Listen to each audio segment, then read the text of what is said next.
just ain't enough for me.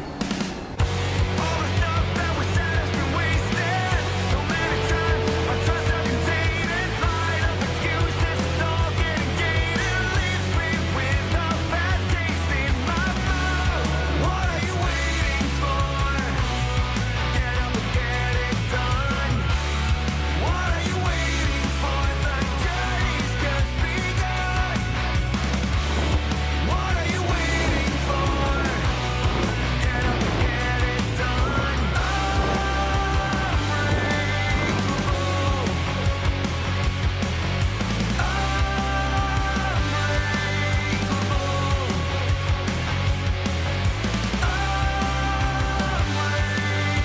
All the stuff that we've done has been wasted so many times. My trust has been tainted, lied up excuses, it's all overrated. Leaves me with a bad taste in my mouth.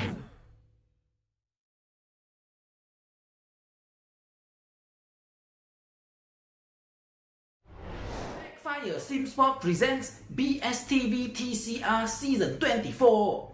Drivers think touring cars are easy. Easy? No, no, no. This season brings new aero, new tire, and a brand new BOP, making the racing closer than ever. One small tap, one tiny mistake, and suddenly, emotional damage. Door-to-door battles, late braking, and absolutely zero mercy. In TCR, every corner is a war and every lap can change everything. If you defend too hard or brake too late, more emotional damage. Guiding you through the chaos are BSTV broadcaster Jay Colley and Pete Bingham. Welcome to BSTV TCR Season 24. The battle begins now.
Good evening, race fans, and welcome to BSTV.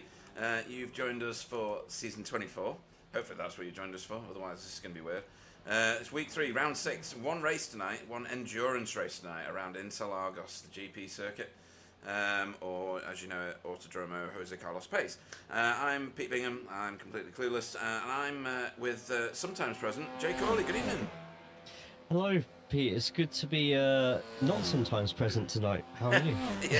I'm really looking forward to this. I was hoping for more wet stuff. I have to say it looks entirely too dry out there. And the race? And the race. It could have been good if it rained. Oh dear. That's very naughty. But anyway, looking for some exciting racing. 33-degree track temperature is about just above average, isn't it? 93% percentage of humidity though, Jay. That could play a factor in diminished adhesion, right? Yeah, you're literally breathing in water. Excellent stuff. Excellent. We're used to that in the UK. We've got 39, 40, 41, 42, 43, 44, 45, 46, 47 races in the session. Oh my god. Yeah. And we've still got a quarter of an hour, and you do get about 5 or 6 that join sometimes towards the end of this practice session. So it's going to be an exciting one, folks. Don't look away at all. Right, let's go and have a look at who's on what at the minute.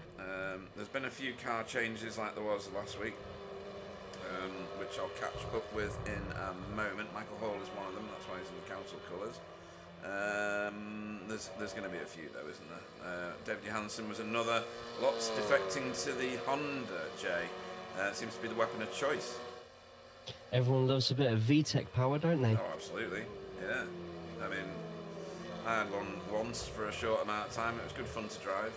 Same. Okay. Yeah, cool. Love my 2.2 turbo diesel. That was beautiful. I'd go like sting that. That sounds like a good one. Yeah, I mean, it would cost a...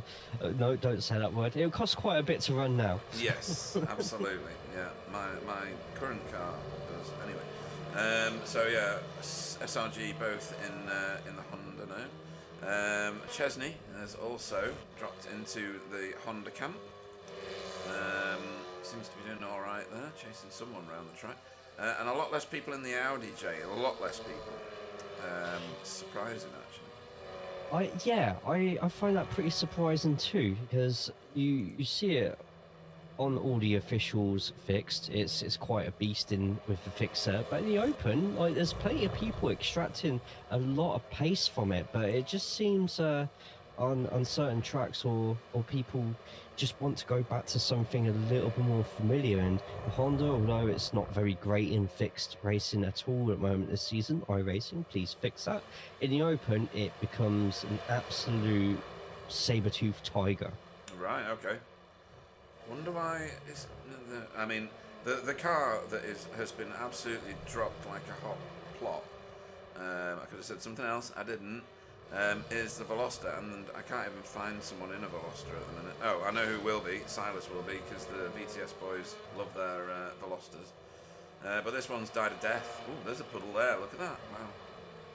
Yeah, we're not quite sure what's going on with iRacing and their physics update for the Veloster, unless they're trying to...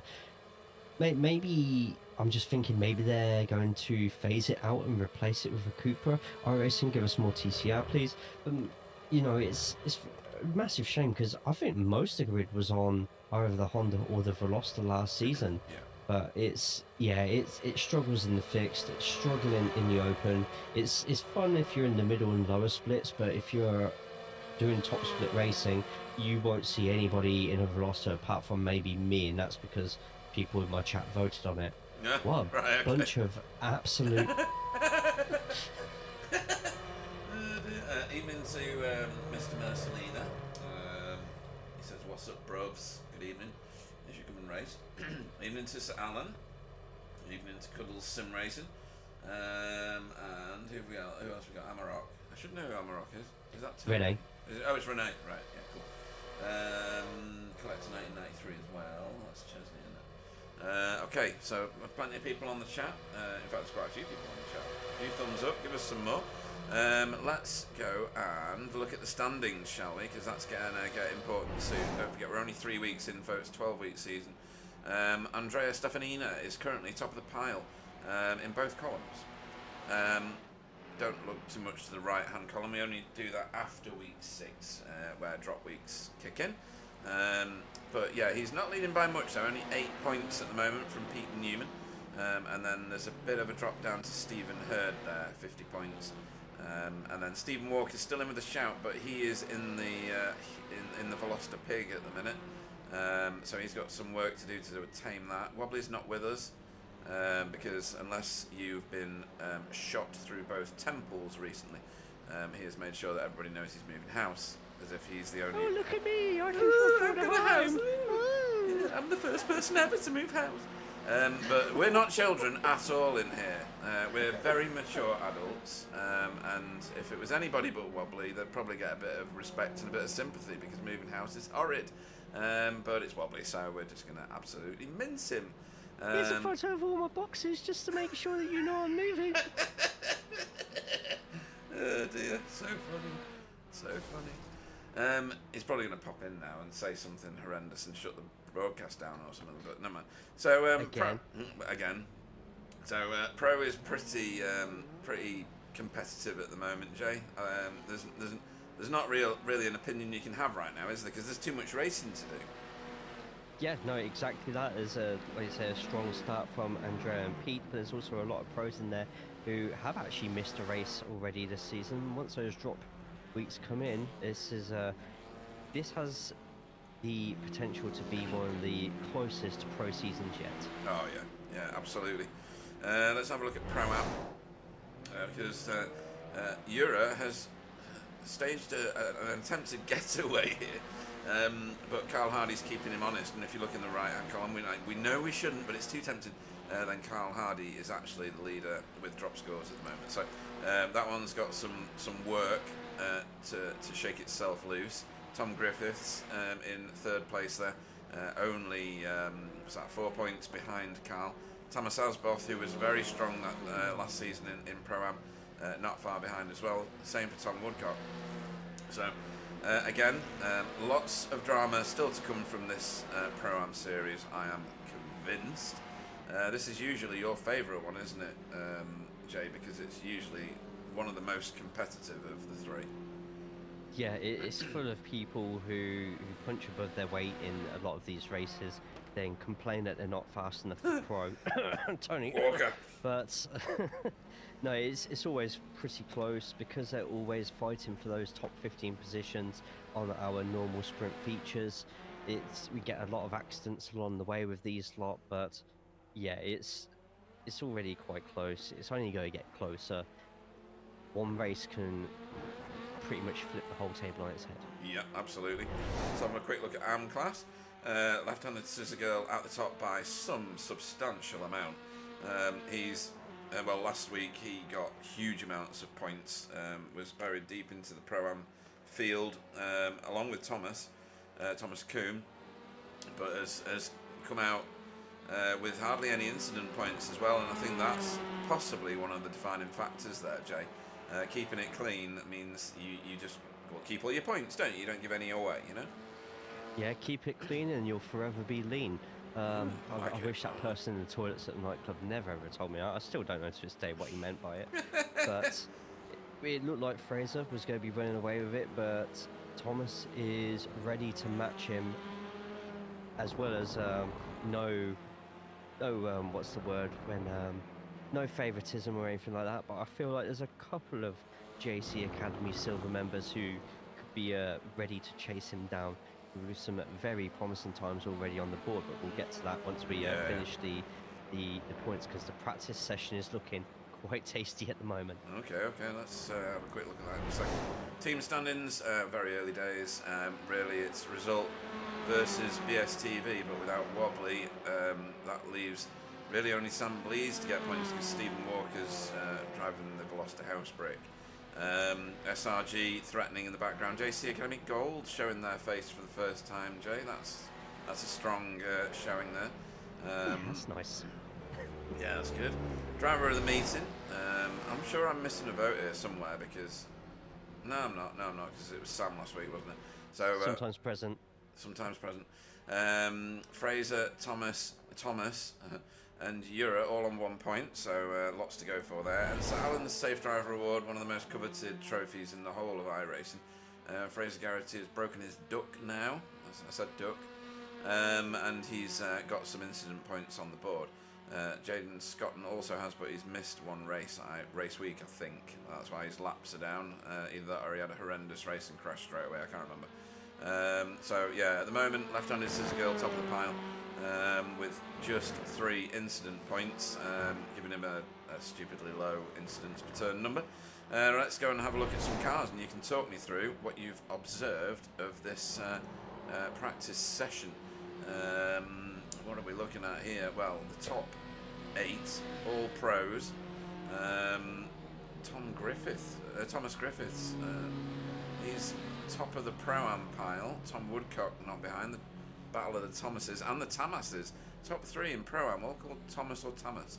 And then what are we looking at for AMs? We're looking at Bristol, London. Yeah, go on. London from Academy Bronze, Chesney from Academy Silver, Thomas Coombe from Academy Silver, and yeah, the 3 have been so motivated to do well this week that they're really pushing it. Fraser Garrity down in 35th at the moment, but everything could change in qualifying, Pete, because this is quite a strong draft track on certain bits, and there's going to be a lot of trains, I feel, through here, so expect 1 or 2 surprises during qualifying. Yeah. Don't forget, folks, this is an 80-minute endurance race. 42% fuel limitation, so 35.7 litres. We do expect multiple pit stops, unless you're going to rag it. You're going to wring it completely dry, rather. Andrea Stefanina there for Dynamic E Motorsport. He's the only one of his team now, the other Andrea, because it was Team Andrea, won't be continuing with the season. I think another league or real life has gained his focus. So Andrea Stefanina, currently your series leader overall and pro leader, obviously. It's not obvious anymore though, is it? We could easily have a Pro-Am winner somewhere. Who else have we got? Sam Blease is doing good things at the minute in the Veloster. No, in the Honda Civic, making his way up into that top 8. Some work to do for the Walker brothers. Tony in the Elantra, he's new to the Elantra though, is a bit further down the order, as well as Stephen Walker. So lots going on for them. What else is new? Left-handed scissor girls in the Honda now as well. Roger Morton back with us. Good. Always good to see Roger. Expecting a strong performance out of him. He's usually good on endurance race nights. But yes, you get 1 free repair, folks. Just the 1. It's as if you're jumping into the spare car in case of pile-ups, emergencies, damage, whatever. And you get every 15 incident points, you get a driver's shame, and every incident point works against your total. So it's deducted from whatever points you score position-wise. We score up to 50. There are 46 cars, I got it wrong before, in the session. Hopefully Wow. they all race. That's probably our biggest endurance race yet. I think so. Oh yeah. It does put some That's- people off. They prefer the shorter format, so that might be working against it. David Scotland's on the chat. Very good evening to you, Sir Alan. He says they're having their own little chat. Okay, you go and get yourself your own room, shall you? Just saying.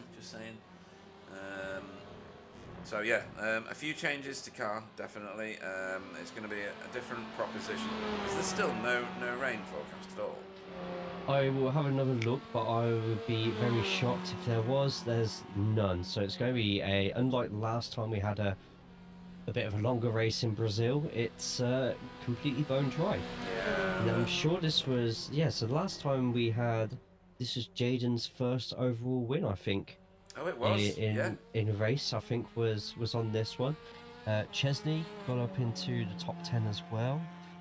Tamas was fighting Jaden until the end, and then there was a pit issue. So Tamas very nearly almost a race winner as well. Mm-hmm. Yes, it does create quite a lot of drama, and it shuffles the order quite a lot as somebody's just over rotated. I think that's Michael Hall in front of Chesney. He seems very controlled and planted in that Honda. Has he driven the Honda before? What did he used to drive? Yes, he's driven the Honda before. Yeah. He used to have pink on it. Oh, that's right. Yeah. And Chris London, has he not got a paint? Or is he in a car that he's not supposed to be in? I can't remember. No, he's in the right car. Yeah. The Bonds don't have their own academy paints, so they can race whatever they want. Yep. Right. Okay. So we're going into qualifying. I'll bring you up a track map, folks, and you can see this wonderful circuit. Interlagos, obviously, means between the lakes, and we very much are.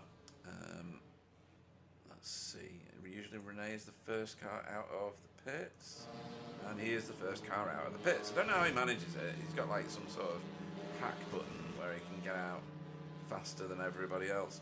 Where's everybody else? Ah, here they are. It's like watching a wasp's nest. You accidentally tap it and they just all come piling out after you. It's actually quite horrific and brings back a lot of really bad childhood memories. But hey, at least I only have to put this up with that every single Wednesday at around. Ooh, somebody's gone. Oh wow! In the background. So, taking that stroll line there through Yeah. through the corner. Oh, don't be that harsh. I mean, come on. Nobody's as bad as Stroll.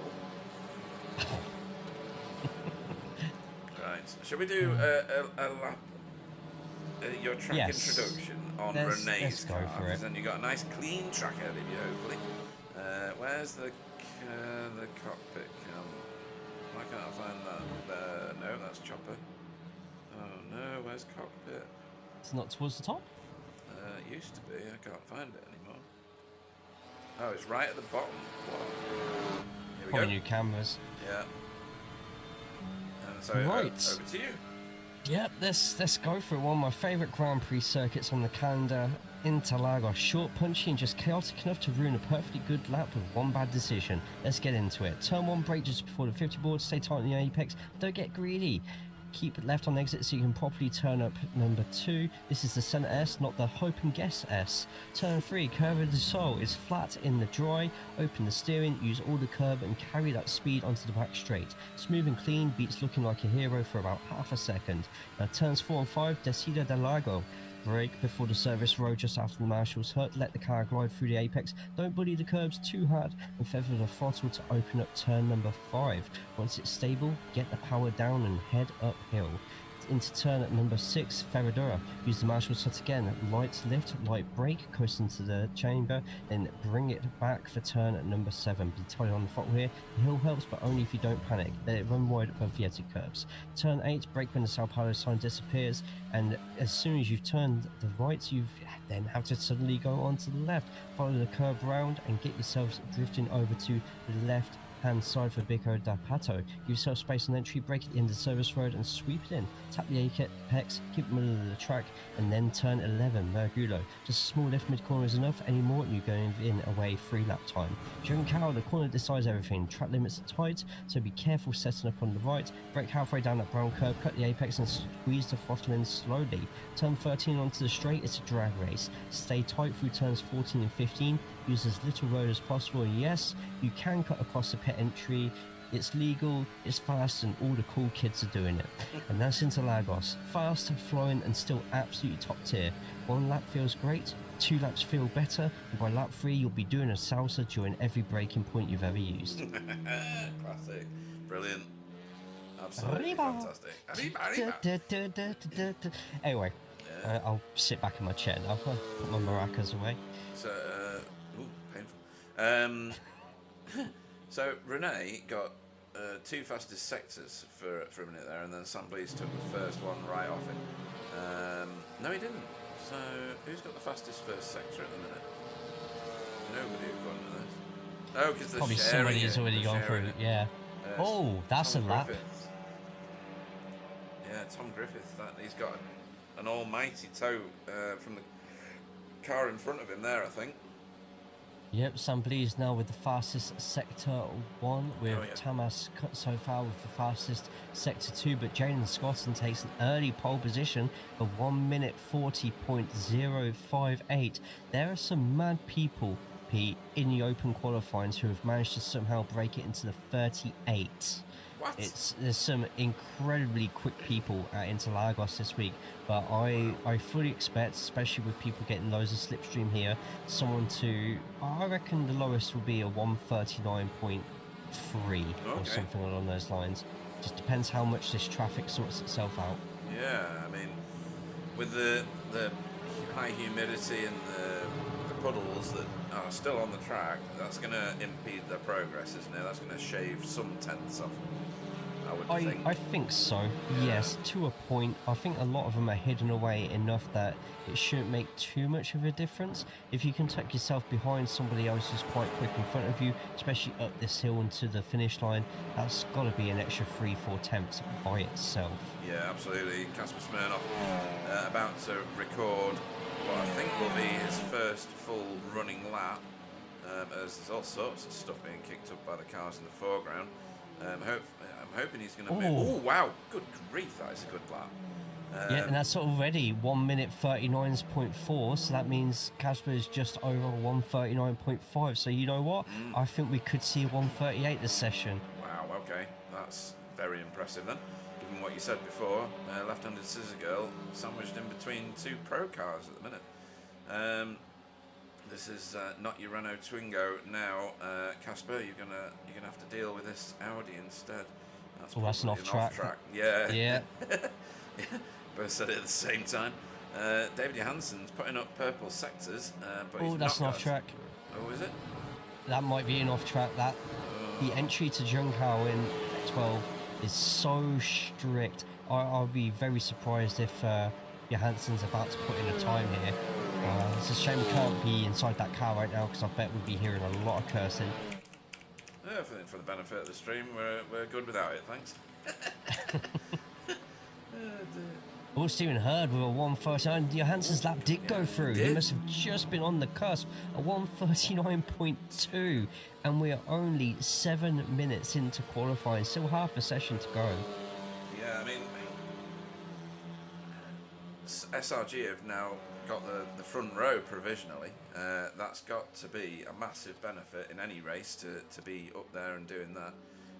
Jura Larkinen has risen to the surface of the pro-ams, but he's getting pressure from Tom Griffith and Tom Woodcock. It's like the standings, but in the race. Oh, Wow. And Stefanina, a 139.05. It's like anything you can do, I can do too. That's very Book me for musical, Broadway. Yeah, totally. No, you can't. Yes, I can. No, you Renee's gone to the pits for new tyres, or he's tired, one of the two. Taurus Vosberg hasn't got a lap on the board yet, and that's not going to help. Oh, yeah. That's a shame, that one, but still plenty of time left in the session. yeah. 7 minutes, which is enough for at least another chance of getting 3 laps. Might be worth for those like Taurus just to get a banker lap in, just so they're not starting from dead last, because to run an endurance race like this with this many on the grid, I most certainly would not want to be starting last right now. No, definitely not. Definitely not. Nobody's lighting up the screens at the minute, with purple times at least. It was Andrea Stefanina, but he's pulled the car up and he's going again. He's taking the spare car out, Jay. Yeah, that's interesting, because as soon as he did, Johansson and Hurd both did the same thing, almost reactively. So, guess who's actually working like a team tonight, and it could pay absolute dividends for him. Renee still has not left pit road. So his initial lap was brilliant, and he's kind of only done 2, I think. Has he done 2? I can't see on my own. Oh yeah, 2 laps, that's all he's done. Suddenly he's got, who's that behind him? Is that Jamie? Yeah. Yes, it is. Yeah. Giving Jamie a tow around the track, does that help Jamie at all? Not this lap by the looks of it, but I'm just having a quick look on the map at the moment. 39th and 33rd at the moment, both close to each other, which is Laurent de Jong and Odie. Wow, look at all that traffic behind you just there. You do not want to be here right now. No, definitely not. You want Expect nice, to see a clear few jumping track. off. Got a few more. Chris London jumping up to 18th place in the AMS.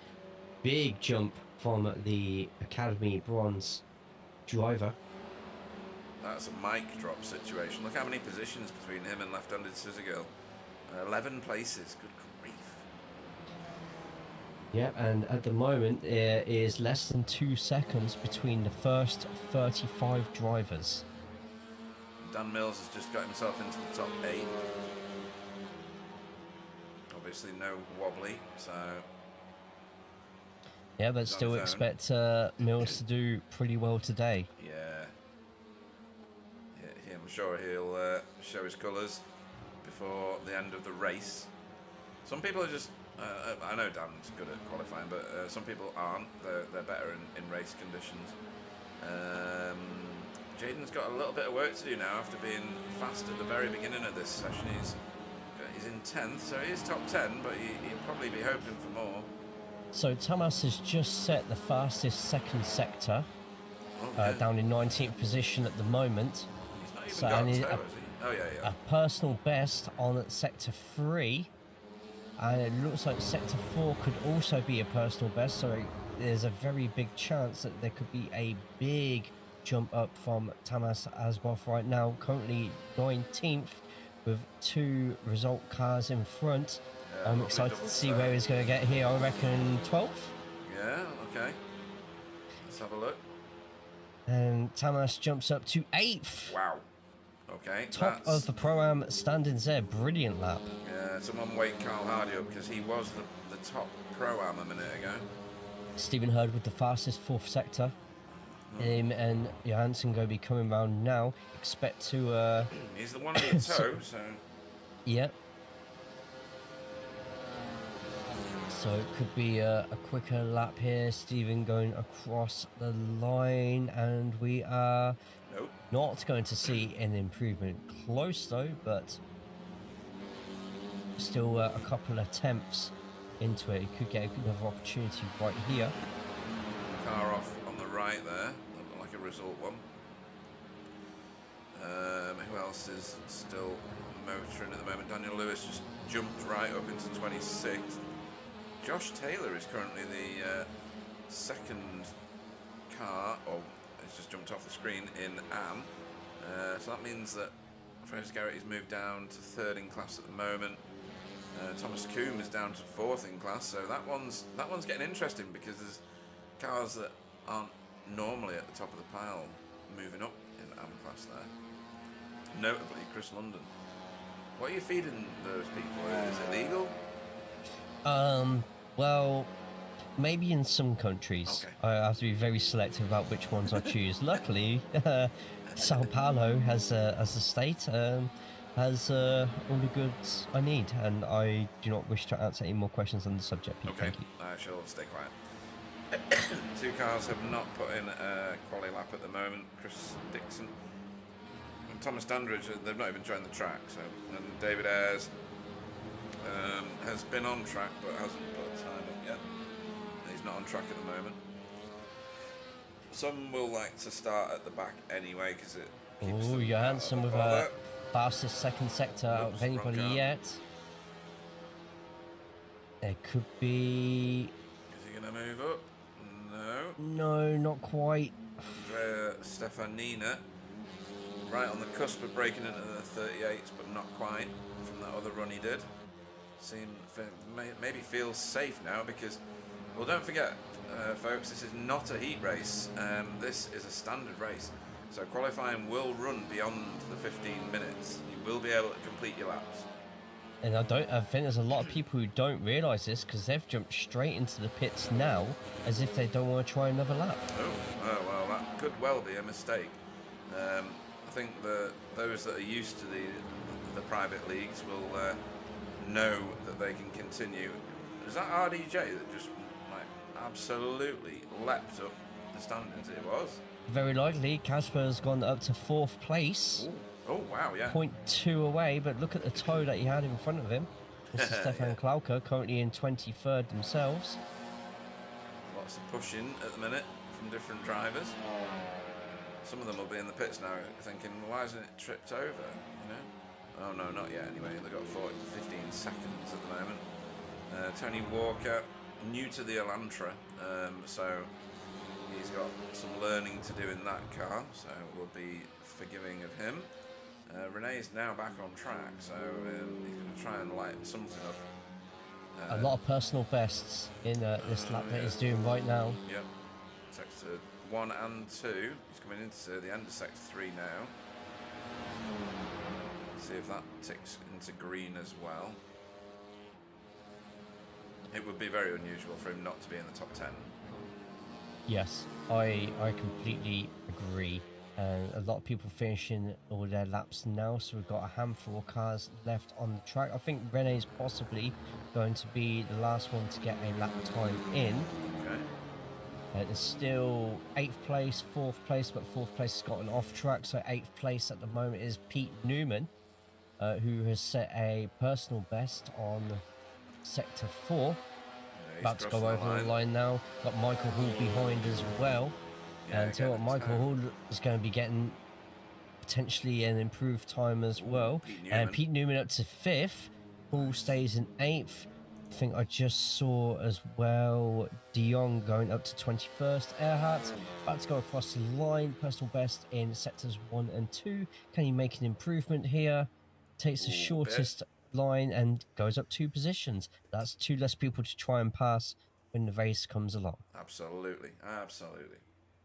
So that will bring, that's everybody off the track now.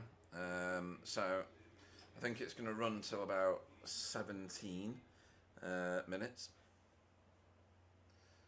Are there any surprises? Chris London being that far ahead of the rest of the AM class field, that's a surprise to me. Unless you know some secrets that I don't. And then Josh Taylor. Not disclosing. No. Josh Taylor, second in AM. I think that's really good. Definitely not disclosing. Andrea Stefanina, he's got some talent, hasn't he, to get a time like that. And then not do the second half of qualifying because he knows it's good enough. Parked it, mic drop. Thomas got himself top of Pro-Am after all that, ahead of Carl. So Carl did improve his time again because Carl was behind Euro, wasn't he, at one point? So PVG and Demis have also made their way into the top 5 of the Pro-Ams. I think Rene might have wanted better, and maybe he got disturbed during his practice or his qualifying or something. Right, okay. Let's run you through this starting grid, folks. There we go. I shall extend the old gridding. You will be led away this evening by Andrea Stefanina, your pole man. David Johansson will go off on the front row next to him with Daniel Mills. He did move up quite well in 3rd.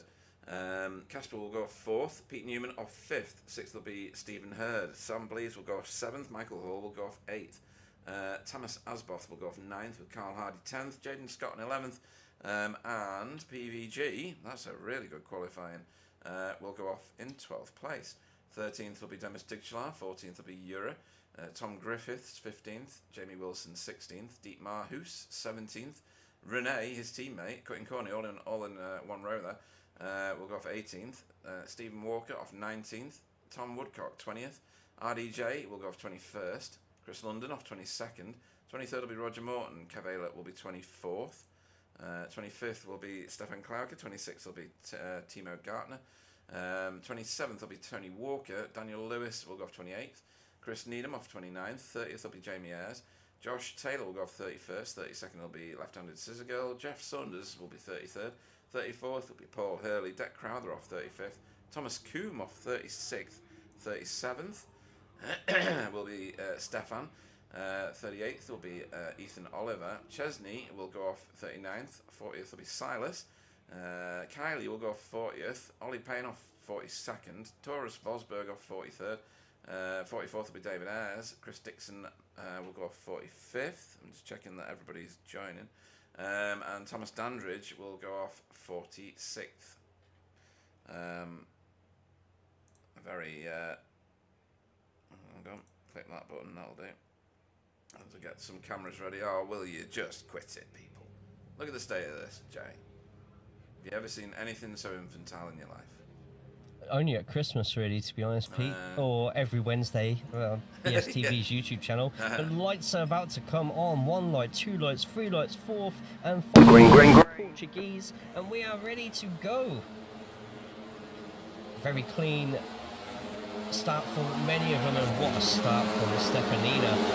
But meanwhile, this is where the track suddenly starts to get a little bit more narrow, and can everybody, remember it's an enduro race, so anybody getting any damage or hitting anybody else now is severely going to impact the next 80 minutes. And I'll tell you what, true to form, like, everybody is doing really well. Such a good, like, yeah, we're getting a couple of 2-3 wides going into turns 4 and 5, but everyone pretty much, it's as if everyone knows it's an enduro. They've all calmed down and going to get into single file quite quickly, but expect a lot of battling towards the back as people are trying to claw their way up every space imaginable.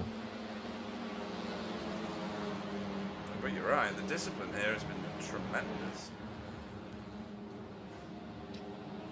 What's going on back here? Some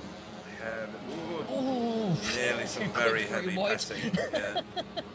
It is still 3 wide. Both the result cars just there, having to really watch where each other are right now. That puddle on the inside causing a bit of wheel spin with a couple of cars going through it, but it is a lot of people just. It's like being busy in Tesco at the moment, like trolleys everywhere. You don't want to touch anybody else's trolley, because next thing you know, you'll be recorded having a fight in the car park. Absolutely. Hitting each other with plastic bags and stuff. This is Jamie Wilson and RDJ having a bit of an Audi drag race. Yep. And I'll be very shocked if we find... Actually, no, I won't be shocked if we find a couple of cars in this position right now having a drag race to the finish after 80 minutes, because it's a great thing about endurance races. A little bit of a tap just there. And... that's not the way to do that. Oh, that's going backwards for... I don't know who that is. There's RDJ there going backwards. As RDJ, London is now out as well, and I'm pretty sure we also had one of the other result Pure Sims cars going as well. Wow. Yeah, I'm trying to figure out who was what there. 2 cars I don't think started, Thomas Dandridge and Ethan Oliver. Meanwhile, right at the very front, we'll have a look at that drama in a second. Andrea Stefanina thinks he's having a little drive in the country, because he's got over a second lead over David Johansson and Daniel Mills at the minute. Yeah, and he's only getting further and further ahead. Stephen Hurd losing a couple of places. Oh, no, never mind. Sorry, I thought he was starting third. For some reason, everybody in the top 8 seems to be all in the same place at the moment. And Stephen Walker, at the moment, up 7 places to 12th. Let's have a look at this. I don't know whether this is the actual event. No, this is the bowling ball. I don't know how Renee did not get collected, but to be fair, that was probably the best thing for him to do once he was turned around. Yeah, usually we say hold the brakes in. He didn't that time, but it seems to have worked out okay for him. Yeah. On that one. Little tap on the back, but... The original one is not even an incident. Anyone passing RDJ? Look, I mean, it should be Jamie passing RDJ, shouldn't it? Yeah, that's a proper skill. Where is it? Jamie, wrong Jamie, wrong Jamie, wrong Jamie. Can't find it at all, honestly. So if there's plenty of battling going on at the moment for the 5th place, Pete Newman at the Oh, is this moment, it? all the cars. No, this isn't it. No. Okay, never mind. Right, let's go and look at some live racing, shall we? That's why we turned up. Yeah, Michael Gould at the moment in front of Jaden, chasing down Sam Blees, but Stefanina nearly 2 seconds in front of Johansson. Then a train of cars up to Stephen Walker in 12th. A bit of a gap between Stephen and Taras Asboff, and then it's another cluster before it goes to Kev, and then just a gaggle of TCR behind Kev Aylett. And Chris London's in the pits with the meatball. RDJ Fantastic is back racing. qualifying session as well. I know. Oh, he's back on track. He's just been in the pits, RDJ, so he's got his car repaired.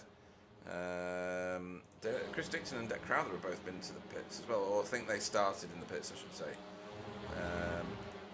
So let's have a look at what's going on here. 2 seconds is the lead for Andrea Stefanina. You'll probably see him disappearing off into the sunset there in front of these guys. There's a lot of heated discussions here with Jaden and Michael Hall now. Jaden up a couple of places from the start. And at the minute, Carl Hardy, the car just behind, is the top Pro-Am car. He's moved up in the standings.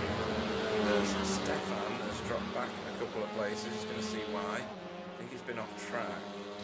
Oh, Vosberg with a meatball as well, so yeah. hopefully not related there.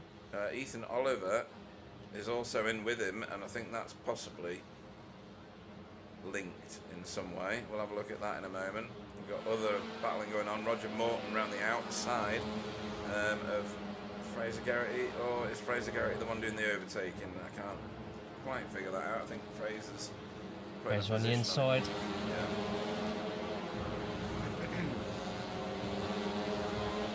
Through that puddle for left-handed scissor girl there. And what was looking like could potentially be a day where Fraser ends up losing a load of points over his competitors, finds himself on top of the pile of abs. Yeah. Let's have a look and see what happened to Ethan Oliver. Oh, right. He was leaving the pits and got a bit out of control. And has broken his front right suspension. There's where they went off track, just above the crash actually, because I'm not sure if that might be linked with. There's Taurus there in the white and green flag underneath, and a bit of a tap. Whoa, that was close as well with the safeguard car behind. No real dramas, maybe? Oh no. Maybe had a bit of damage from that we're not aware of.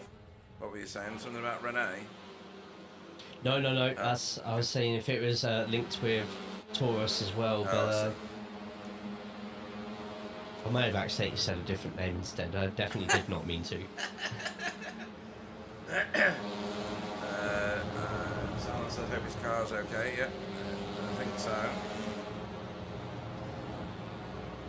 This battle right here for second place.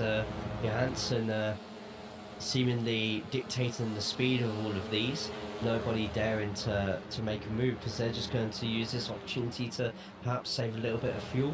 Yeah. Is Stefanina could be getting that far ahead because maybe Johansson's doing the same and saving, or maybe Andrea's started with less fuel to get himself a bit more of a getaway. Yeah, I mean, there's different ways that you can split the race up.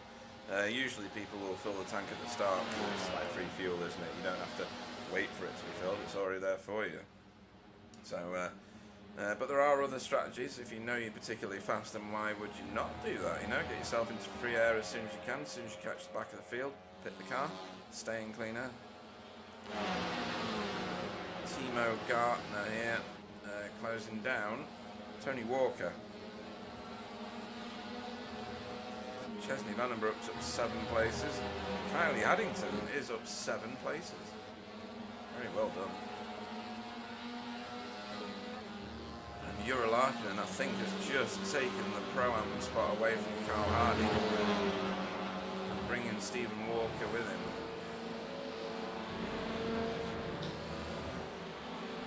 Oh, I don't like it when they go in. It's the dodgy camera angle that does it for me on that one. Yeah. It's just too narrow. Leading Stephen Walker and Carl Hardy through there as well. Yeah, Demis Tigchalar making his way forward in the other Racing Forces red car.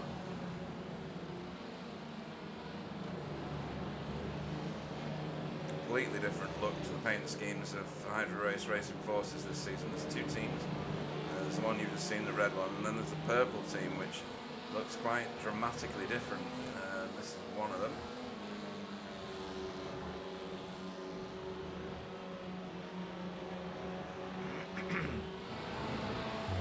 Fraser just behind who we've got on camera now, Mr. Klauker, leading 1.2 seconds over Roger Morton, but 1.2 seconds could be oh no, Roger is slowly catching with the thimble of Slipstream has got there. Meanwhile, position change behind her, pictured now Jane Scotton, Stephen Walker ahead of Jura and Carl Hardy. Yeah.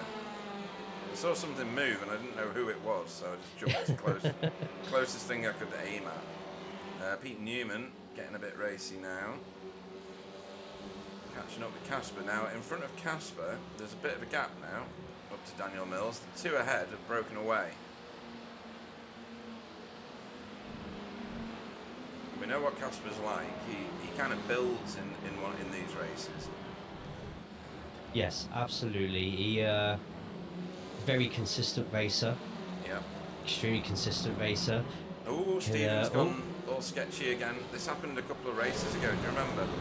Oh, yeah, no, he's back on now, and that would have scared the hell out of somebody. He's on the inside. Yeah. Just there. Pete, could we have the track map Oh, up in sorry. the top corner? I was going to say stuff about all the battles. It seems we have like 4 or 5 different clusters of battles going on at the moment. You can see this perfectly with the mini map just there, especially from 13th onwards as well. And even those who have gone off the circuit, they're back on now. And tell you what, everyone's still keeping together reasonably well. It's pretty cool to see on this one. Very wide line there from Jamie Erzo, but gets straight back onto it and see how close. Yeah, I'm just looking at the attrition. We appear to have lost Taurus Vosberg and Ethan Oliver due to crashes. Thomas Dandridge didn't start. De Jong in the pits with a black flag, it seems. Yep. And possibly damage from what happened before. Oh, sorry. Thomas Kuhn in the pit lane as well. Down 37th, 38th. Oh, he's reset. He must have done. He's not got into the pits that fast. Just one sec. No, he's driven in. Maybe the very first case of someone deciding to try an early stop. I mean, we're 12 and a half minutes in, so He's on his way. I'm completely expecting 2 full runs then on the field. We'll see what happens with that one. We'll see if anybody decides to take tyres as well during this race. Although we've seen in previous endurance rounds that it's with the reduced fuel tank of BSTV isn't really worth your time. No. However, with the new tyre model, with the TCRs as well as the physics, and I mean we're at Interlagos as well as Stephen was about to get a backside full of Michael Hall there with the speed he was rushing through that one of those final corners there. But yeah, it might be worth seeing if anyone decides to change tyres and if it actually makes a difference this season. Big gamble, but sometimes you gotta have those big gambles, especially if everyone's clustered up together like this, slowing down because they're saving fuel. Would you have, just thinking about why Thomas Kuhn was in the pits, does 8 laps correlate to qualifying fuel as well? Let's see. What are these lot doing per lap? 1 minute 30s, 15. Oh, you know what? That's not a bad shout, to be honest. Could be, couldn't it? Pete, could Yeah. you imagine? I mean, if he's What not if I'm jumping right the for starts, once? if Could you if imagine it's if not I'm right? very good. We're not the Bible here, so everything we No. say is actually true. Um, if not, we'll just go into a cave for 3 days and come back on Monday. But if Thomas isn't jumping his starts, then I would fully expect him to possibly under fuel for an endurance race with qualifying fuel. Absolutely. Right, Tom Griffiths. Lovely overtake there. On Kev Ayler, car right behind him. He's certainly got the Audi sorted out. Tom Woodcock is the car ahead of him. Fraser Geraghty is still your AM class leader. I'll do a bit of this. You can see that AM class is Fraser Geraghty, Josh Taylor, and then Chesney's made his way forward with all the dramas. Very nice. And then Ura, Carl, and Demis are the top three in Pro-Am.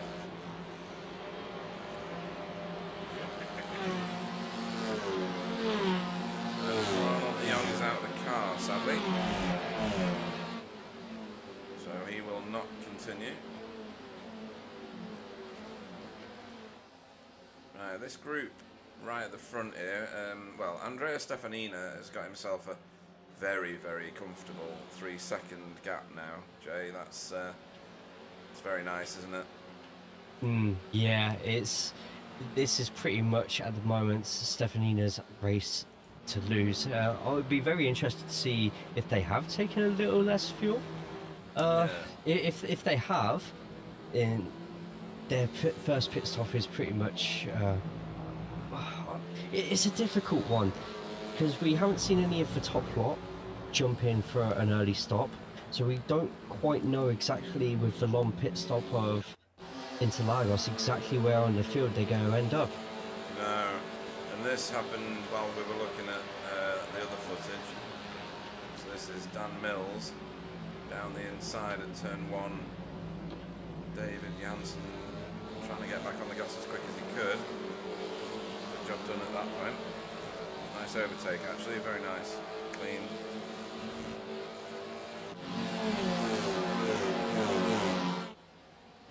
So Daniel Mills now sets off after Andrea Stefanina, who's just disappearing round turn 1. I tell you what, this could be a make or break moment for Mills and Johansson. Castelmore is just over a second behind. If they can break that toe, that puts Kashmir in a precarious position. He's got 4-5 cars all within a second of each other, just ready to ditch their tactics and maybe try and grab that 4th place. So Casper now has to be absolutely on the ball constantly. And the sun's out, so that will affect the track temperature. So that will make things a bit more interesting as we make our way through. Everybody was probably expecting rain because there was a reasonable percentage forecast. I wonder which type of car the sun benefits, if any. I mean, if you're sat driving in that Audi there, and you are literally surrounded by 6 Hondas. It's not going to be a nice love a comfortable... VTEC. I love a VTEC. Right, so this is the battle of the big boys here. So Pete Newman, the current reigning champion of the series, is under pressure from Sam Bleaves, who's won the title multiple times. In fact, they both have. Pete Newman has got both his hands on my wood. And Sam Bleaves, I don't know how many trophies he's got, but he's certainly won a lot of series. We didn't provide trophies all the way through right from the start. I think it only started in season 19, season 18, something like that. Sam Bleaves is now through on Pete Newman. Nice overtake. Very clean. Yeah, Things you love to see. absolutely. despite the officials, which haven't been quite so clean with Have they not? some overtakes. There's been some absolutely wild dives by people who just don't know the whips of their touring cars. Right. It's some would call it magical. Right,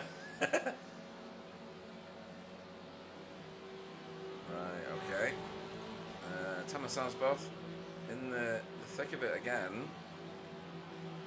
I'm surprised to see that he's dropped places, if I'm being honest, because he's been so fast. Maybe that's still to come from him. Maybe he's biding his time. Rene Earhart, all I've got is Rene Earhart has passed somebody. Rene Earhart has passed somebody. Rene Earhart is on a recovery drive, and he's doing a fantastic job of it as well. He was almost dead last, and he's now up to 33rd, which doesn't sound so good right now, I guess, being 33rd. But when you consider that 45th is where he was, he's come up 12 places in as many laps. He's doing all right. And there's hope for him and his finishing position. Yeah, I mean, he's in the points, right? So you keep going, just keep going.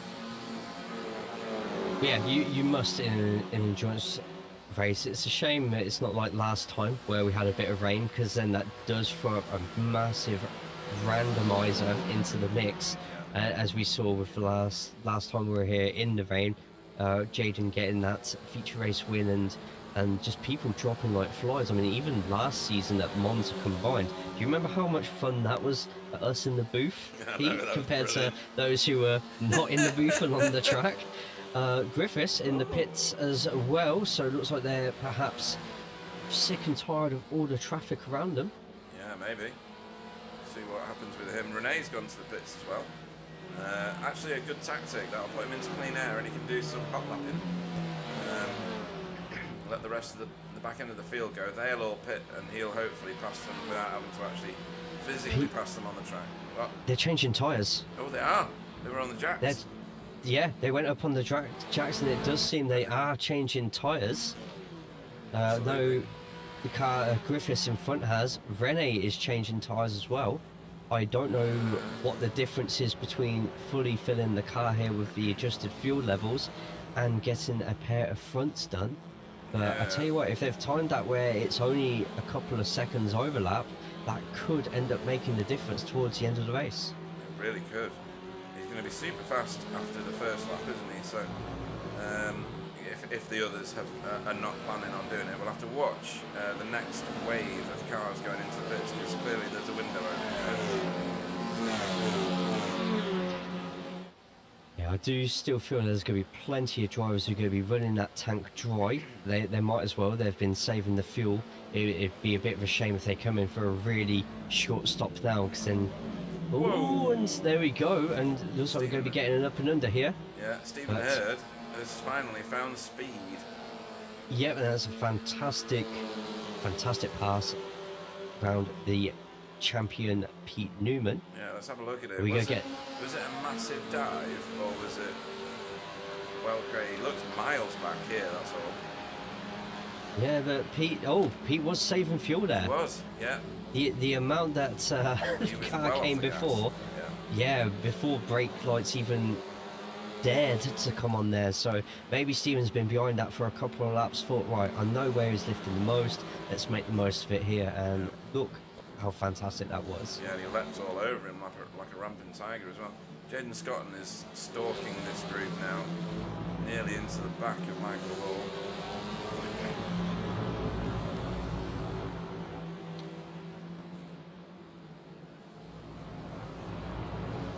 That's still nothing to...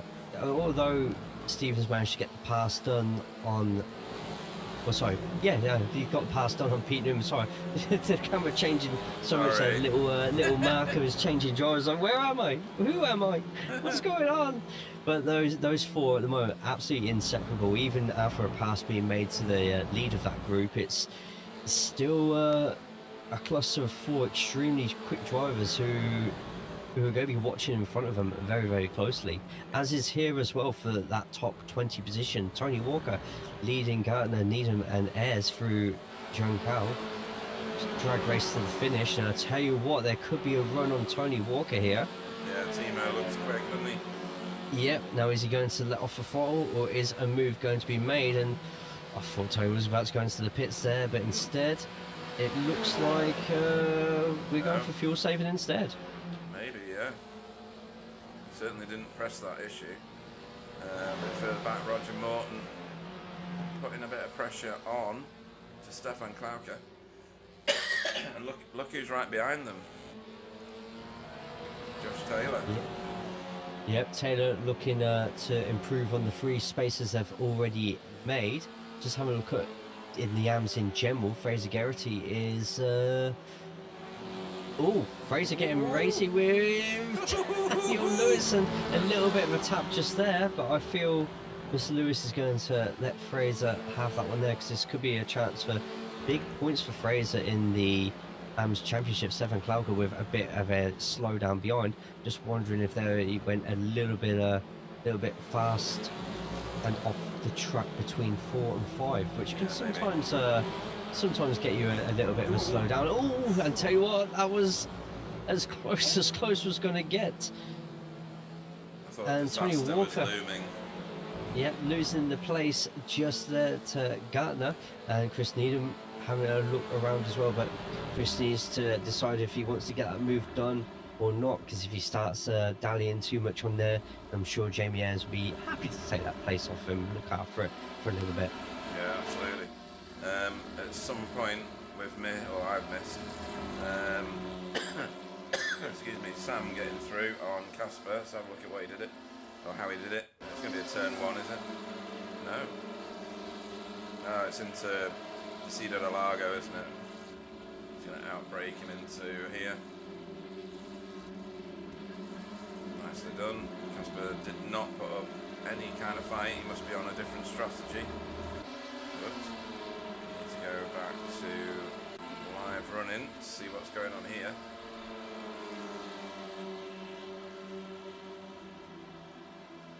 And that's Fraser Geraghty stalking his way through the Pro-Am field, and he's going to get Chris Needham here.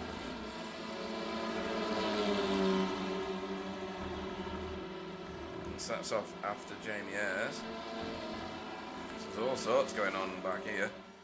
And David Ayres and Kylie having a bit of a scrap between themselves.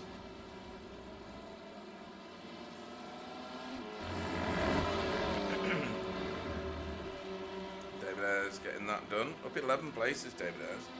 Wow, fantastic race so far. Yeah. We are only 26 minutes in so far, so yeah, not bad at all. I'm just looking at 26th position at the moment. Roger Morton has a bit of a train behind him at the moment, but he's defending and setting the pace really well. Always going to take those one mistake from somebody in that group, and all hell, I feel, is going to absolutely let loose. Anyone who's not in the pits now, unless they're really tight in these battles now, because nobody really sort of going cut following each other. I can see everybody running their tanks dry now and all coming in at the same time. Corbin Lenaway on the chat has said, hashtag we miss Wobbly. Must be Wobbly is? that comment must have been meant for a jelly making tutorial or something like that. Yeah. Someone put too much starch in the mixture. Obviously, it was definitely not for here, or for, for a good set of blancmanges, and that's not a euphemism for anything. Oh!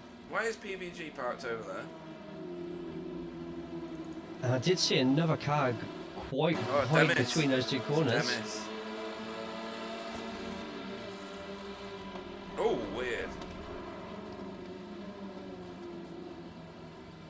Definitely looks like the result car sort of drifting in a little bit too much on the right hand side. That is a corner you do need to try and open up as much as possible, but obviously if there's another car sort of lurking nearby, you need to get your awareness up and make sure that you're not cutting paths or potentially getting yourself into a spot of bother. Yeah, because something happened behind with Demis as well, though. What happens here exactly? Because he's got an off track. Oh, no way. Oh, like a heat-seeking missile. Target fixation, that's what that is. I've seen people do that before. You just kind of follow the car that's made the error. Yep. Stephen Walker coming under pressure from Eurolagos. Velocity's struggling, isn't it? Yeah, it's a tale that's as old as week 1. Unfortunately, Yeah. we don't know what's up with the Veloster. It's something needs to be done by iRacing on that one. Need to check for it- tyres. Need to check for tyres. If he's getting that free repair, I would definitely use this opportunity to get some fresh shoes on, Yeah. Yep. and yeah, the tyres as well. It's a So thing. It's a thing. just want to have a quick look at Renee's lap time at the moment. So Renee's last lap time was a 1 minute 40.81. The leader at the moment, well, actually, let's go with someone around top 10 at the moment. Yeah. So Pete And- Newman, he's about the same speed as at the minute. Yeah, about half a second at the moment. Half a second to 3/4 of a second pace difference at the moment, which over the course of 5 laps, you're catching up with those people. So it's I'm surprised how many are taking tyres. I would have thought after last season there was I can't remember which track it was we had the Enduro on when people were changing tyres. It was really making next to no difference whatsoever. Yeah. RDJ is on the chat. Fuel saving against not fuel saving ? Against, not fuel saving. Oh yeah. Sorry, reread it. Yeah. Cheers. Also, it tried for a few laps, but every right-hander hurts. Danger of using a direct drive. So I think during that accident, RDJ did hurt his hand. Yeah. Hopefully, nothing too serious on that one, or else amputation. Clearly. Right. Michael Hall has just been overtaken by Jaden. I feel that overtake's been brewing since Yeah. been brewing since Brands Hatch. That's another one. Another one into Decido de Lago. This is a favourite overtaking place now. Yeah, not Textbook too much overtake. difference Yeah. between them both in the brakes there, but Michael yielding the position eventually, using a wider line just to give himself a bit more speed coming out that corner so he doesn't lose Jaden too much on that one. And the understeer just there from the Veloster, the number 97, currently on board with Eurolagos.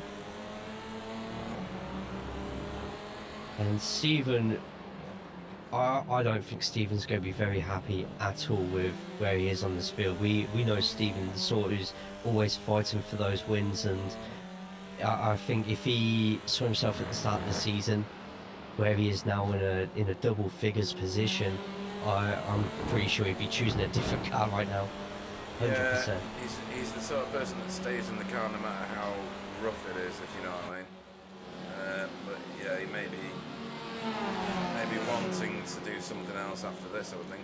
Andrea Stefanina is still your race leader, and he's got a monstrous lead, 4 3/4 seconds now, as he heads down the big hill towards Decido de Lago. Nobody's going to be overtaking him though.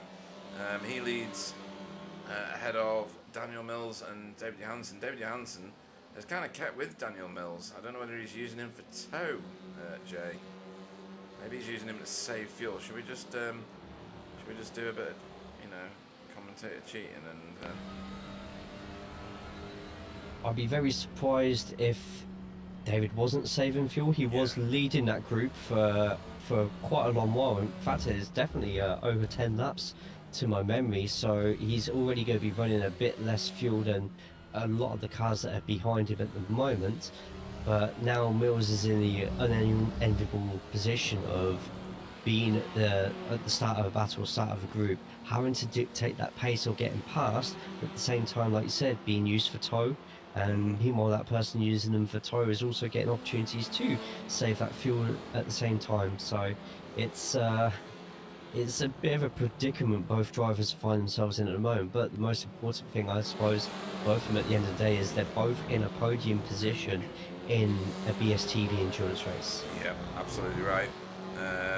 René Earhart's times are getting faster and faster. 140.42 last time round. No, 141.3. It's getting slower. Why would that be? I wonder. Maybe, Possibly yeah, just a bit of simple traffic. mistake. Maybe, yeah. or maybe even the case of just misjudging a corner slightly. But we'll see what happens at the end of this one, though. Tony Walker, there's pushing and there's shoving. If only this was Aussie V8s right now, the side draft you'd be getting there would be incredible. But luckily, Pete, there we go. Little bit of touch. And there's still plenty of back and Heavy forth pitting just again. there. Fraser Garrett's gone to the pits. I was going to say, speaking of V8s, Pete, what happens with BSTV on most Saturdays? Every other Saturday we are racing again, folks. So the second week of racing will be this coming Saturday. You've got Tyler and Sam in the booth, unless things change, for a little run around. I've forgotten where we are. Why am I so stupid? I only raised the session this afternoon. Where am I? We're going to Road Atlanta for Super Sprints. Same format as in the TCRs now. As there's a whole bunch of cars in the pits at the minute. Ooh, not that you can see any from that camera angle. Yeah, I mean, Or that whoever one. decided. There we go. What was that camera angle? I don't know. But everyone's taking tyres. Toilet cam. Everybody's Yeah. taking tyres. So if everyone's doing it, just like, you know, all the cool kids. Hey man, you want to take some tyres? Well, all the cool kids are doing it. You should do it too. Now, that was a few of the fast guys that pitted just then. Stephen, Jaden, Carl Hardy, Jamie Wilson, Andrea Stefanina. Not that happy with Kylie for coming out and being in front of him on the racing line straight away. Excuse me. Lovely. Suffering. Half the field are in the pits. Not a joke. Yeah, literally, look at that. It's. Oh, Jeff Saunders gonna get a couple of freebies here and a bit of Yep, there he clean goes. air as well. We're running a little bit more speed than everybody else. Gonna end up coming out just ahead of Jaden. This could be really good for Jaden actually. The quick Audi in front, he could potentially use it for whilst warming up those tyres. Tell you what, Jamie Wilson pulled a blinder in there. He's overtaken a whole bunch of people, I think. It might not have changed tyres then. Oh, yeah, that's a good point. If it's literally Oh, no. Stefan Goebel with a meatball. What? Hang on, let me find him. I've got no event at all. Oh, Where is and he? a black and white flag. Yeah. Looking just like, is that the Cornish flag? Scottish with a black background. Devon?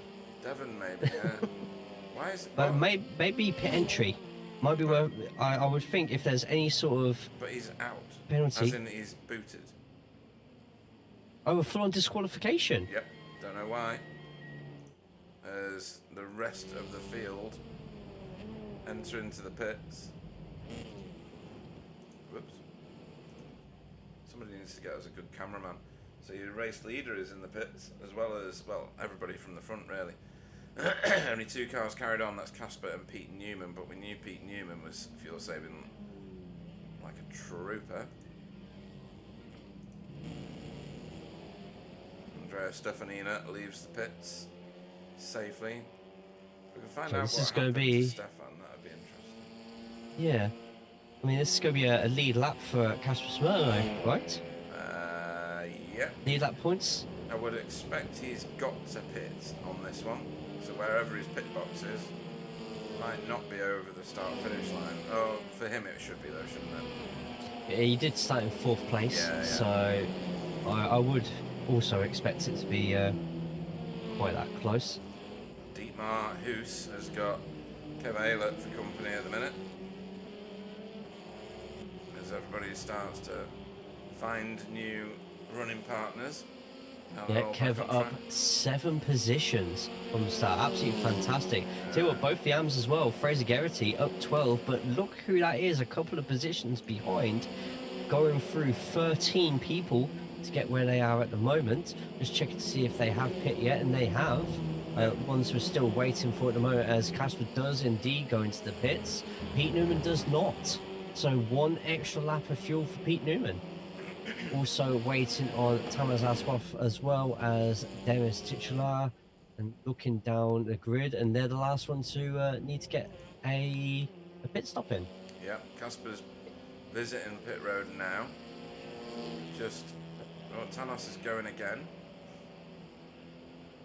Has not pitted. And has our past race leader just behind at the same time. Oh yeah, so he's literally an entire pit stop behind Andrea Stefanina at the minute. Just shows how fast Andrea and the front guys are, doesn't it? Yeah, absolutely. Still potentially one more pit stop to go. There was talk with a few people thinking they might be able to one-stop this, but with there being, yeah, I found it a bit confusing as well. If there was any rain on the circuit, or if it was a rain race, potentially, you're not going to be on the throttle as much. You're going to be coasting the car into corners, but when the racing's going to be as close as this, you're going to need every single second you can get, and I don't think the amount of time that you end up losing with the fuel saving is going to compensate for that. No, I think one of the biggest losers in the pit cycle was Daniel Mills. He was running second, he's now running sixth. And David Johansen Samblees, oh, because there's two yet to pit, isn't there? Duh. Yes.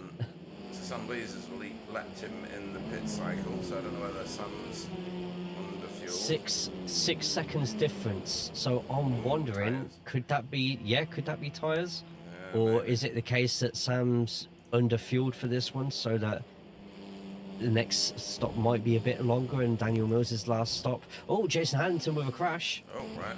Hang on. Let me find it. Oh, there it is. No, Chesney has a crash and we didn't notice when all the pits were going on. Let's have a look at this. What's Kylie done? Into turn one. Seems on his own. Over-rotating. Oh, yeah, hopefully he keeps it out of the wall, Yeah, that's fine. and It would not be the I've- same if Kylie didn't do some sort of spin. And that wasn't a whole way round, was it? So he's got to do better next time. just that was more of a curtsy than a pirouette. Yeah. Not that I know my ballet. Anyway, moving swiftly on. Total silence. What did happen to Chesney then? Let me go and find that. I bet it's something similar. I don't think it'll be. All like- fight at the moment between Pete Newman and Jaden Scott, and behind who we had the camera on just there. Yeah. Are they going to be smart about it and work together to catch up everybody else, or is somebody going to be going for blood? Oh, And Jaden's going to be that's- going for blood. It looks like Pete could still be, yet, Mega doing fuel more fuel saving. Again, But- we already saw it. If he does this though, and he doesn't need to pit again now, and everybody else around him does, then we might be in for a drama on the very last lap. Yeah, you know what? You're absolutely right. I'm trying to calculate how far away he is from the leader right now, and it's really not a lot Pete Newman's of time 13 at all. seconds behind, so he's got plenty in the locker at the minute if he didn't have to pit again. Yeah, pretty much. And he may he's force gotta do people is- to not take tyres to try and shorten their stops. Yeah, unless I've already done it on that first stop, because it looked like a lot of people were running that tank quite empty and fueling for a long time. Meanwhile, we've got Stephen Hurd at Casper Smoke fighting into turn number one. This is just going to allow Jaden and Pete to catch right up and use them for a tow for a couple of laps. Yeah. There's a lot going on here as well. Stephen Clarker, who seems to have been on screen a lot, with Roger Morton, and bringing a whole bunch of guys with him. Well, these are the same five who were fighting before the pit stop. Yeah. So they've all gone into the pits, probably all shared the same pit crew. And when, is everyone ready? Okay, ready, set, go. Very organised. I don't know how they do it in race conditions. Side by side, going into turn one. Oh, and it looks like we could be getting a free what? Oh, not tell you quite. what, I thought he was going for it there. So did I. Derek Crowther Oh, just. it's going Oh, on that's here. a spin though. Yeah, Daniel And that Lewis is. round. So that breaks the pile up a bit. Yeah, that come through as going off the track quite a bit up. Looks like he's gone off the track a couple of times there. As well. Roger Yeah, Morton but under pressure here from Josh Taylor. Yep, Taylor with a good solid start, up 4 positions at this moment in time. And a great run in the AMs at the moment. Running 3rd in the class. And behind him, you got 5 cars just there. And they are pretty much all pro-ams. So he's not going to be fighting any of those behind him in the championship. If he can keep up with Roger Morton in front, then the world's his oysters. Fraser Garrity goes up a position, overtaking Tamas Asboff. And it looks like they're both still fighting at the moment, the 18th. I'm surprised by that because Tamas has been so fast. He was rapid in quality and practice. He is more recently out the pit, so maybe still dealing with colder tyres at the moment, or could be fuel saving and sees that Fraser's giving it some absolute mambo, so wanting to tuck him behind and use him for a bit. Yeah, Stephen Walker's managed to stay ahead of Euro Larkin still. This has been going on for many laps and a pit stop cycle.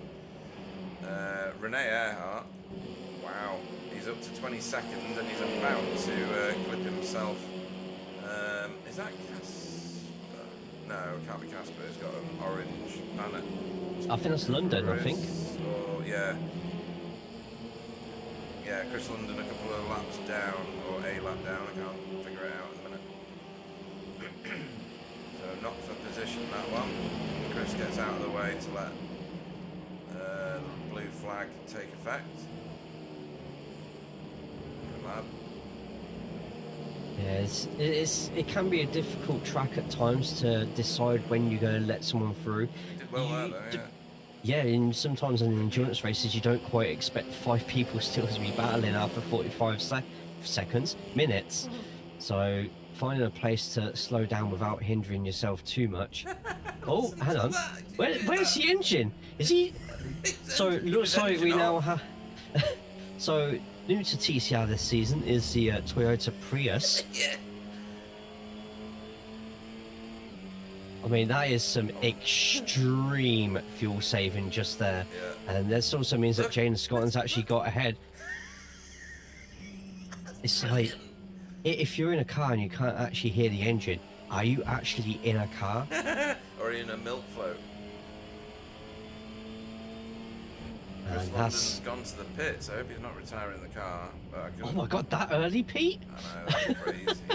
I wonder if Stephen's doing the same thing in front. Because he's not losing too much from him. Let's have a quick listen. Need to find the Bottom. So very gentle on the throttle.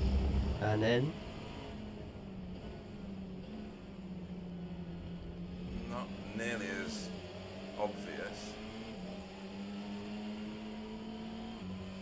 yeah, That's Pete's really one's good, absolutely crazy. That would drive me nuts having to keep to that standard for a whole 40 race. minutes or whatever it will end up being, yeah. Yeah, that's crazy. Stephen Hurd is actually out of the slipstream of James Scotland at the moment, so he's got to really hope that the two in front start fighting, or else he's going to be pulling along Pete. And behind Pete at the moment, we've got Michael Hall, teammate of Pete Newman right now, quickly catching up to that group as well. James Scotland passed Casper Smerlo. Yep. Looks like it is a Saw it quite very top of the screen, and now we're seeing it in real life. Oh, I'll tell you what though, the return could be coming quite quickly, but is Casper going to push?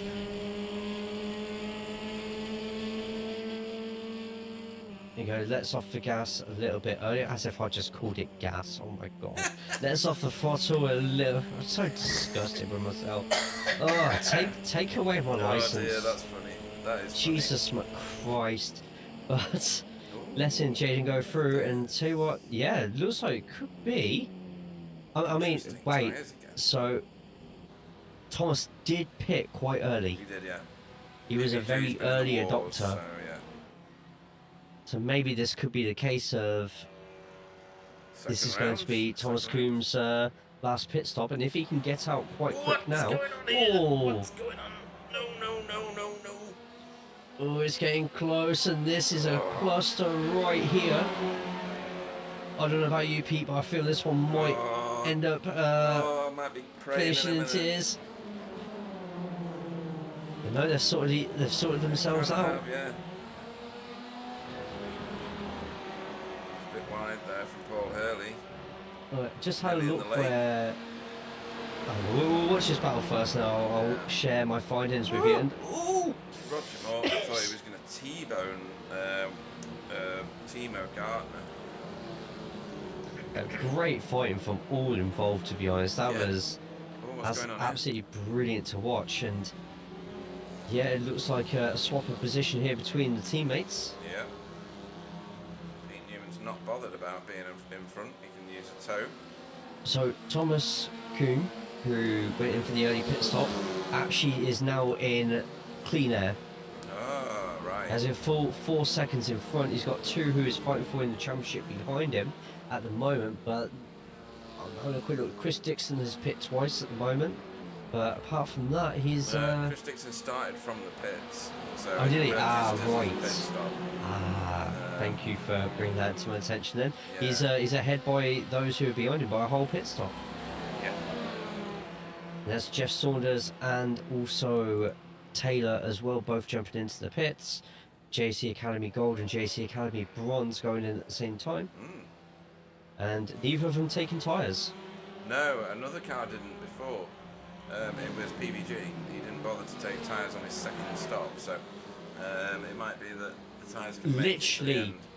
a splash of fuel and they're both already going out the pits. Really? They're topping up the tanks that they've got right now and thinking, right, for the long run, let's get out of the pits now. And just keeping a Might quick do 'em watch good, yeah. on the mini map just there. Saunders in 35th, we've got Taylor in 33rd because they have Gabel in front.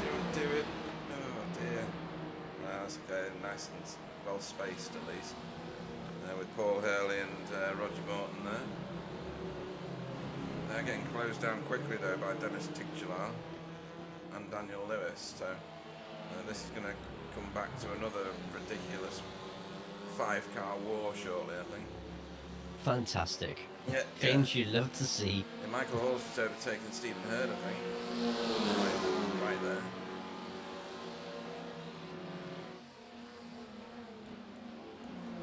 It was, yeah. Let's have a quick look at this, because this is for real high positions. 6th place. Oh, it must have been into turn 1 then. Didn't quite exactly where we were. Oh, wow. Great car control to do that. Daniel Lewis to the pits. Some fantastic overtakes being shown, not just turn 1 but also turn 4 as well. Yeah. Not seeing many people risking it on turn 12 at Drinkau at the moment. Obviously you need to try and get single file with that one as you sprint towards the finish line again. But yeah, no, everyone's it's been a fantastically clean race so far. A couple of little incidents at the start, but once everyone's settled into a rhythm, it's been fantastic to watch so far. I think these two have been side by side most of the race, it feels like. As Demis Tigelaar was like, excuse me, can you like pick one side of the track or the other? I'm trying to come through.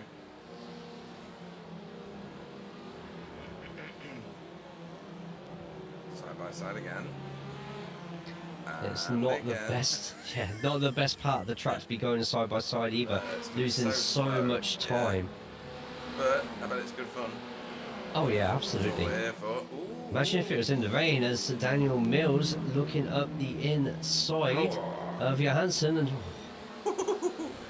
flash of appreciation just there. Of course. Well done. Hopefully. Yeah. An Well done, encouraging- you absolutely gazumped me. you I've never legend. heard a Swedish person say gazumped, No. but now I want to. So Renee in for his, well, obviously last stop now. Not bothering with the tyres. Someone's going to throw a teacup full of fuel at the window of his car, and he'll be on his way again, I'm sure. We're not putting it in the car. Drink it. Yeah. You'll see it again in about 8 hours. That quick? Jesus, you're eating a lot of fibre, Pete. Right, this is interesting. So, Andrea Stefanina, I'm guessing now, is fuel saving a lot because he's getting caught by Sam Blees, and Sam Blees' times, they're pretty rapid, but they're not quite as eye-watering. So I'm just going to do a bit of seeing what's going on in here. Yeah, half a second, up to half a second a lap at the moment. Yep.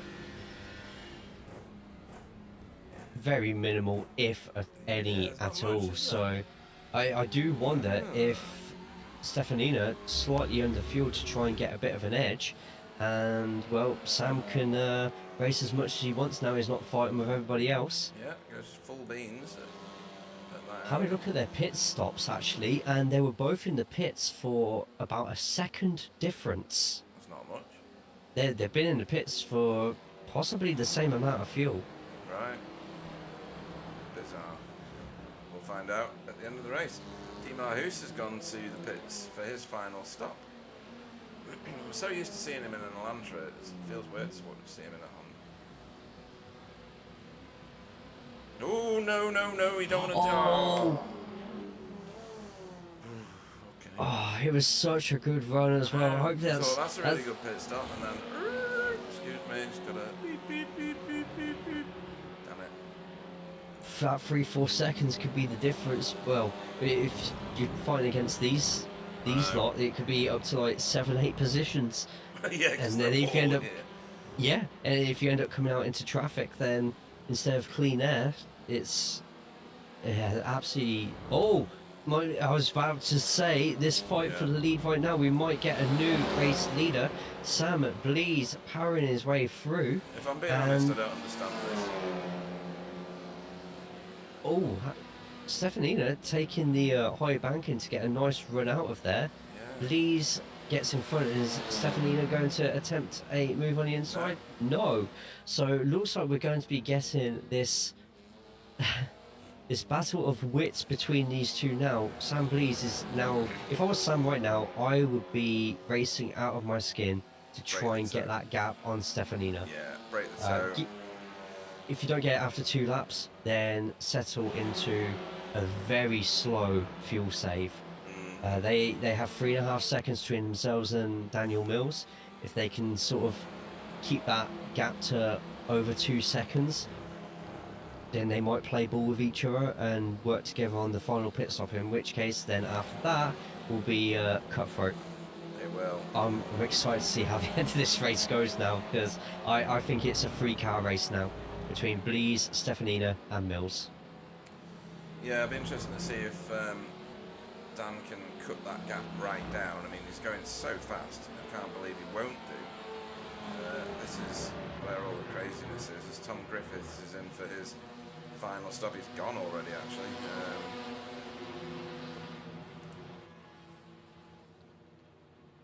Yeah, once everybody else gets their pit stops in, I think Griffiths is going to be quite far up the grid.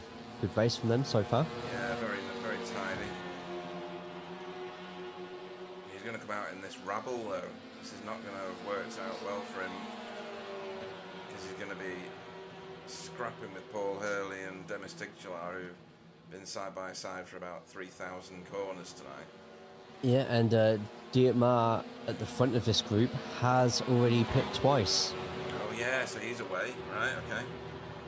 Yep, so if all these two fighting behind though, if they can keep beside each other for the next couple of corners, Dietmar has a perfect opportunity for cutting corner in TCR to pull away.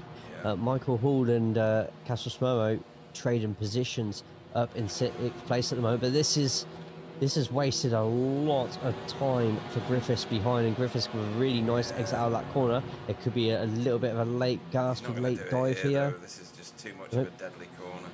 Yeah, actually misses the apex on that one, So or turns in very late, You got the same apex that I get when I go around that corner. possibly trying to avoid potential early braking with these lot. And nobody using that curb to open up the corner. Everyone's scared of that off track that you get through there.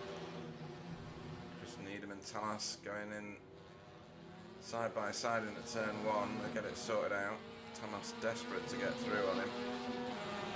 Fraser Garrity is still holding strong in 16th place, up 16 positions. Obviously he's got to visit pit road again at some point with his teammate at the moment. And they look like they're having fun.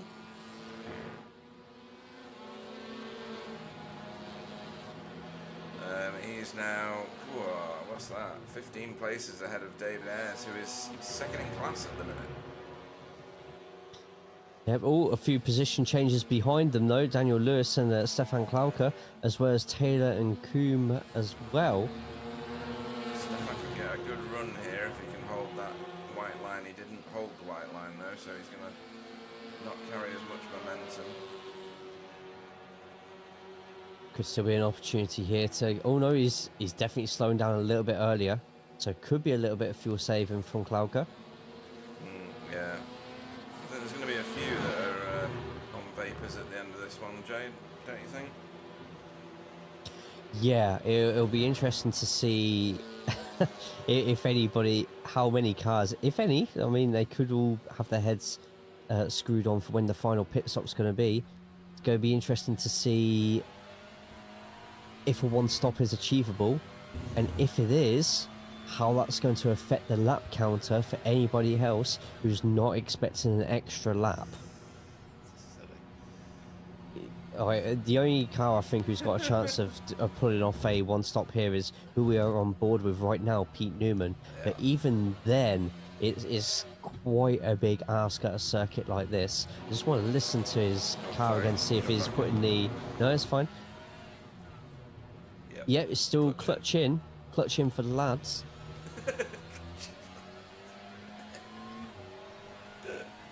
And meanwhile, Blees, a 2.5 second lead now, gap between himself and Stefanina. So Stefanina definitely taking their time through a lot of these corners.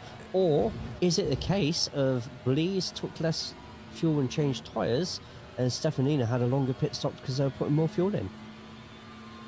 Well, I don't know. There's a lot of there's a lot of Really different don't. scenarios. We didn't actually look at their pit stops there, but Stephen Walker meanwhile looking to get a bit higher than the 10th place. Great showing in that Veloster. It is. Remember because folks, a Veloster's not just for Christmas.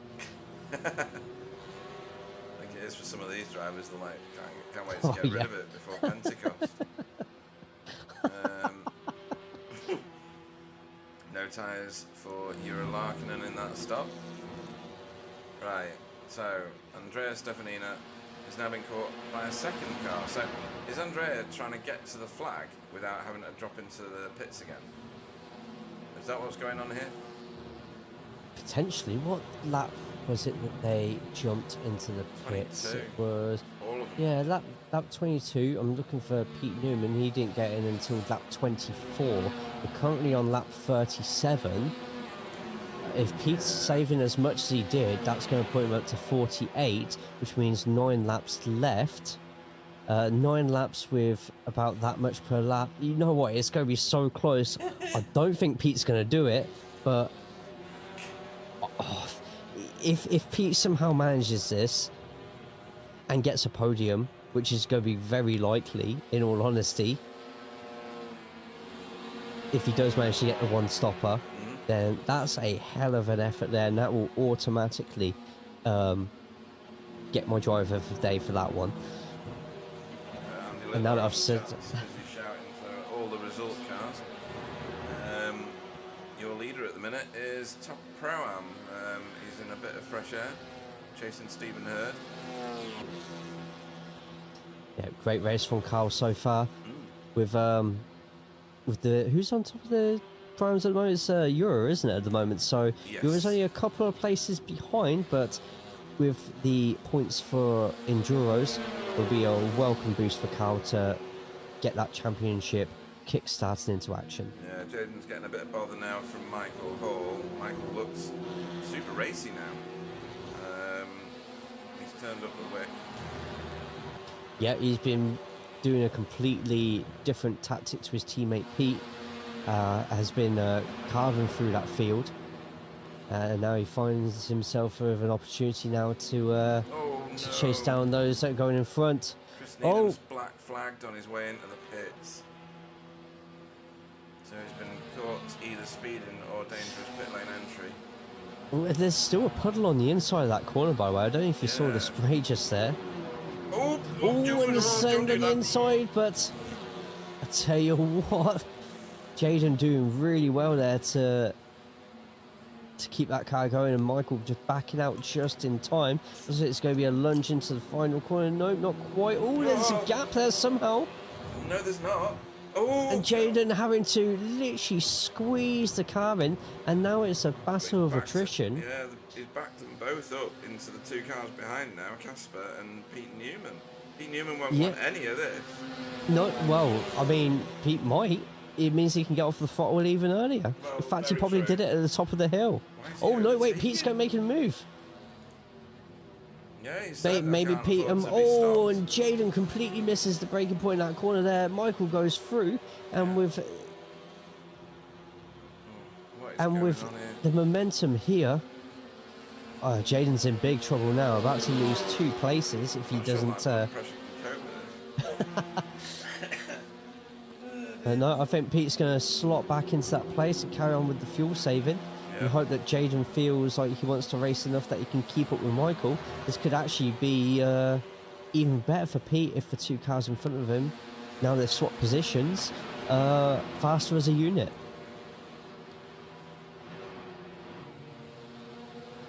So have a quick look now. They are not that. They're still only less than 16 seconds at the moment. Yep. A one-stopper could still somehow win this. And I Has tell you Newman what, suddenly wait, decided to race? I think Pete knows that he's going to have to pit again. Are you joking? If he knows he's going to pit again, then why not start pushing and getting some positions? Has Sam Blease scared him because he's going to add a lap onto this race or something like that? Potentially, that's also a possibility.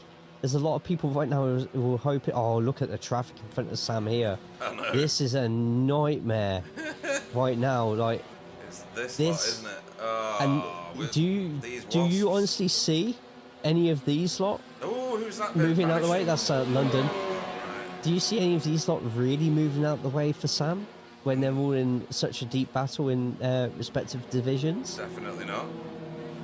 I mean, you could get lucky here and that could happen, but Chris Dixon just on his own at the minute, driving his own race, 9 places up. Nice. Carl in the pits. Carl's in the pits, right? He's one of the first. Oh no, yeah, he is. He's one of the highest placed cars to pit again. Did he just like run through and grab a drink or something? Did he actually stop the car? Rene's crashed. What? Rene's crashed. No, he hasn't. Coming. Oh, okay. Maybe slowing down, let someone through then. I'm not sure. I come up with a crash on my screen. It might have been a minor disconnect. It sometimes registers on SDK and makes me think the very same. Carl Hardy out into traffic in 15 to 5 places back. And he'll want to try and get past Fraser as quickly as possible. And I tell you what, even though on the well, no, he wouldn't have changed tyres, would he? No. So he'll be back straight into racing form. Roger Morton's pit road. So this is the next cycle of pit stops with 13 minutes to go, 12 minutes to go. Oh. Whoa, that was a big wiggle, wasn't it? Yeah, Brake Fraser bias possibly or either that or about to turn to the corner then realising that Carl Hardy is on your inside. Whoa. Daniel Mills. Yeah, Daniel Mills in the pits, and this Oh, is it's it. gonna This get is going to tasty now, be. folks. Oh, Daniel Mills with a black flag. What? He's speeding in pits. Yeah, he must have been. Oh, we might need to go back to Sam. What? Sam on the radio, and it looks like a couple of these cars are slowly letting him through. Right, but they must have delayed him a little. Like, I'm guessing if he's got vocal. Well, the two cars in front of him right now are sister teammates in the academy, so they might let him through on this one. So a quick look, and it looks like it's going to be a close one. Yeah, Taylor lets him through, takes the wider line, whilst keeping up a bit of momentum. Blease goes Terrified through. me when Sam Blease came through.